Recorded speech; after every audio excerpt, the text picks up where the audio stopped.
One of the saddest stories in the Bible happens in the church in Antioch. It was in a time of tremendous revival. And if you remember, Barnabas went and found Saul of Tarsus, brought him in there. They got mobilized into the ministry and sent out onto the mission field. Then months later, when things had changed for Barnabas and Paul, they had been really developing and growing in the ministry. And Paul became the leader, right? And Barnabas became kind of his sidekick. They come back to Antioch to bring a report to the church, and guess what? The church is closed. The revival is over. And they actually had to go around all over the town and find the believers and gather them back together in the church again to give their report. And we're talking about a core value here that is so very, very important, because if we do not continue to develop ahead, we will undevelop back. Right? We will go backwards, like it's one way or the regress. Other. Yeah, and we become stagnant. Back in the day when I got born again, long time ago, there was a thing that pastors would do, which was very typical, is that they would have 1 year's worth of sermons, 52 sermons, and they would preach that rotation. Cycle through year after year. I couldn't believe it. I'm like, I've been here for more than a year now. I'm hearing all the same sermons again. And I thought, man, oh man, how could you even live with a relationship with the Word of God like that? Like, it was cool in those days, I guess. It was accepted, but we have to continually develop ourselves in our vision, in our relationship, and continue to grow. And we know that either we're doing it or we're not doing it. Yeah, that's right. So the tenet is we will continually grow in our vision, thinking, and creativity. Right. It's not that we're just going to grow in numbers, we're going to grow in our finances. The thing that needs to grow is in here first, our vision, our thinking, and our creativity. Growing in all of these things means that every area, right? Our faith, our boldness, growing in our skill level, our skill set, in how we communicate, growing in how we've actually solved problems and solved challenges, because the same principle with preaching the same sermon over the course of the year can happen with how we decide to form our teams, how we decide to problem solve, how we decide to cast new vision. Everything that we do can end up being a pattern because it's something that we're comfortable with, when in reality, if our visions are expanding and growing, the way that we actually fulfill some of those things has to change too, you know. That's right. When people on our team change, the dynamics of the team change, how we lead has to change. So we have to be prepared to always be growing, always be changing, always be expanding, so that our capacity to receive more ground, more whatever it is that we're taking, we're actually able to contain it. Because if we don't grow in our capacity, what happens is we end up, those things fall off, they drop off, and in the end we fail in growing them because we weren't ready to receive it. Yeah, and I would say this really is not an easy one to do, because we just tend to, well, we say get comfortable. The truth is we just it becomes commonplace or whatever. Yeah, familiar. And we've been doing it this way, and so that's just great. Papa Ray said something the other day that I thought was interesting. He said, you can tell if a person is growing because the way they pray is changing. Right? And I thought, that's true, not only about that, but everything.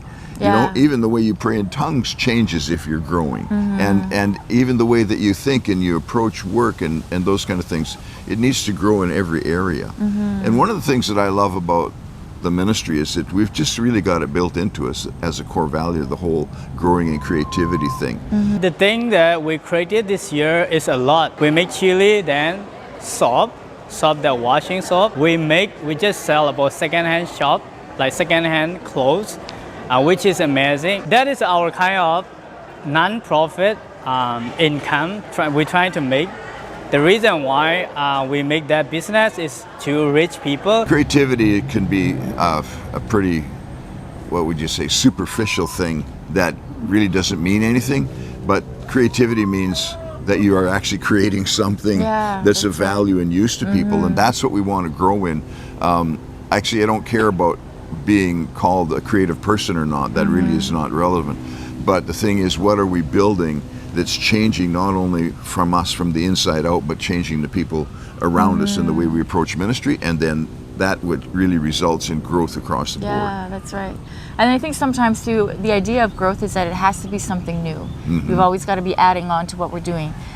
many times that's actually not what growth is about. Growth is it's actually more challenging than that, because in order to steward what you already have, to increase what you already have, takes a different set of skills, because what got you to where you are isn't going to be the same thing that's going to take you to the next level. So when we talk about growth, a lot of times it's easy to say, well, if I just start this new thing, this new project, this new business, can you actually make the business that you have going now work to the next level? That's the challenge in us, is a lot of times if we feel like we're stagnant, or we feel like we're familiar, and we've kind of lost the ability to take what it is that God's put in our hand to the next level, then the question we have to ask ourselves, is God actually calling me to grow this thing that's already in my hand, or to do the next thing? Because if you look at the story of the talents, right, what they had to grow was what they were already in possession of. And sometimes we think it's easier to grow if we start something new, right? If I just had new people on my team, if I just had new board members, if I just had, you know, a new building, then that would solve the issue of growth. The issue of growth is not those things. It's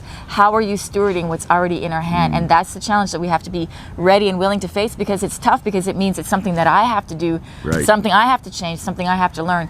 And it's so much easier to kind of just go back into our old toolbox and, well, this is how I solved this problem before. This is how I dealt with this issue before. But that's not what God's calling us to do. To grow in creativity means we're creative in solving the current problems we face. We're creative in building the current team that we have. We're creative in facing the current challenges that we have. We don't just let go of the old and take a hold of the new because it's going to be easier. And if you look at the long-term benefits of understanding that, rather than always starting something new and really, which is actually a setback. But to continue to grow the things that we already have in our hand, like you say. And then over the long term, you can see that great fruitfulness comes out of that, because it's built on the foundation upon foundation upon foundation. It's like building a building or whatever. You don't want to start over again. And so to keep that fresh, so that's really the challenge, isn't it? I mean, we have to have an attitude of freshness, like when we wake up in the morning, yes, it's a new day. What are we going to tackle today? How are we going to move this thing forward today? And when we have that kind of an attitude, honestly, the Spirit of God, Holy Spirit, you know, the presence of God is right there always to take a hold of that thing and to bring it to life in our lives, because it's just the nature of God, isn't it? Like, He is such a creator. That's right. And a lot of times, if we are not growing as an individual, as a leader, then it's nearly impossible for our ministries to grow, because our ministries will not outgrow us. And so as a leader, as a person who has a position of responsibility, we have to make sure that we are growing personally. It's easy to look at the people we're leading and say, this is what we lack, this is what I need to impart in them, but we have to have those same eyes on ourselves every day, right? What is it that I'm lacking? What is the challenge that I keep hitting over and over again that I need to grow in? Because if we're as cognizant as our own deficiencies as we are in others, then it will help us to be able to increase and change.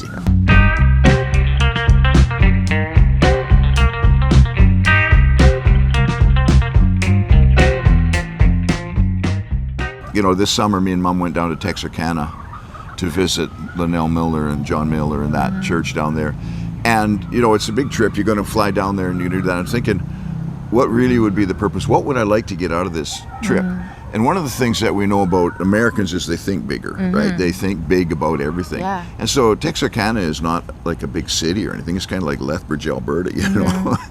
But the way that they think and the way that they do things, build this tremendous church that has all of these ministries and buildings and stuff going on, and people out all over the place evangelizing, and missions, like 20-some missions that they're involved in, you know. It's absolutely amazing. And so what I wanted to get was, let's just be around some people who think bigger. And I think that's a real key a lot of times to getting us out of stagnation, is let's hang around, or even there's stuff on YouTube, right? All kind of stuff we can look at and just think about something that's bigger than what we're doing, something that's bigger than what we're thinking right now. So some of the things that hinder us from growing in our vision, our thinking, our creativity is, one of the big ones is when we're just weary. We're too weary because we have too much on our plate. We're hanging on to too many things, and so there's no space and there's no time to actually grow and study and learn new skills, you know. Having time to be able to think is what helps you grow in your thinking. Having time to be able to be creative helps you grow in creativity. Having time to be able to look and dream and vision cast is what helps you grow in your vision. So we have to make sure that we build space as leaders where we actually have time to to look, to envision, to dream, to think, you know. Right. I think one of the other hindrances to growth is when we focus too much on the challenges and the problems, when we're not having enough wins. You know, when you do a series of battles and it feels like you're just hanging on by your fingernails, there's something that needs to change, because if there's no victories, if there's no wins, then it makes you feel like you're stuck, like you're stagnant, like there's no other hope. Your only hope is just to get through the next day, then that's a problem. You're not even going to have the ability to grow, you know, to think beyond that. So really we need to narrow it down then to what it is that we want to grow. Right. And then put aside some of the other things that are stopping us from growing, especially those things that are making us weary. And that's a challenge, but you know what? You actually have to be really determined and a bit tough. Somebody walked into my office yesterday with a big problem somebody else was having. And I'm like, I'm in the middle of doing something here, you know? And so I asked them, I said, well, you know what, when you go out, can you just take that with you and throw it in the garbage for me? I don't have time or energy to, because it just sucks the energy out of you. And so we need to decide what it is that we need to grow. And then that, because those too many things really is what makes us weary, right? And to keep it fresh, we've got to do things that are fresh. Go somewhere new. Do something that you haven't done before in relation to what you want to see grow in your life. Stagnation comes when we just keep doing the same old. And you're just working in the grind. And a lot of times all you need is a fresh idea that can not only alleviate a lot of the work and the spin in your wheels, but it can just move you ahead in a big step. That's right. Get inspired, right? Yeah, inspired. Find places and people and things that inspire you. Right. So that's the cool thing to do. I mean, we do a lot of that kind of stuff with our Victory Asia platform. We're working really hard to always bring fresh music and worship music from the countries that are into that, fresh media, stuff like that, fresh summits, you know, leadership stuff. This year we're starting our 4 quarterly summit meetings, Zoom meetings, and those things, the idea of them is we really want to work hard to bring something fresh to you that maybe sparks something new in your heart and in your spirit that wouldn't otherwise be sparked. And so it's kind of like that thing, you know, like if you don't show up, you don't get what was there. Yeah, right? That's right. Yeah. Like the people that come to Summit go away just like, people that don't miss it. So it's really important and necessary that we make the effort to get up and go to the places. And you can't go everywhere, you know, but go to the places where you know that you're going to be inspired. And so when we're doing things like Summit or whatever it is that we're doing, Victory Worship Live or whatever, we just pour our hearts into those things. We pour all of our skills into those things, you know. You think about Victory Live, you got a team of like 20 people running around there just doing the technical stuff, right? To make this thing good so that it'll inspire people. And so take part of those things, you know, take advantage of those things. There's inspiration oozing out. And that's our goal anyway, that there's inspiration oozing out of everything that we do. And you can sure say that about Summit, you know. The inspiration that's there is just absolutely uplifting and empowering. And the things that you are doing are inspiring your leaders. It's inspiring people in your church. So don't limit your ability to also inspire, you know. It's not a one-way street, right? We're also looking at you, and we get inspiration from all kinds of places, all kinds of leaders, and that's how it works. Not one of us holds the answer to everything. What it takes is all of us working together in the thing that God's called us to do, and we learn from each other and we glean from each other. That's so it's true. Awesome. And you see that working really, really effectively when those of you that travel to other countries, you know, you travel to India, Nepal, Sri Lanka, whatever it may be, Philippines, Cambodia. When you travel to those countries, it just launches you ahead of where you were every single time. It's just so exciting to see that. So tremendous benefits in doing that, getting out and doing something new, something that will inspire you. Read a book that'll inspire you, talk to a person that'll inspire you, and start up a hobby or something that'll inspire you, whatever it is. Some of us have days that are way too full, and some of us have days that are way too empty, right? If your day's empty, take on something that's going to inspire you.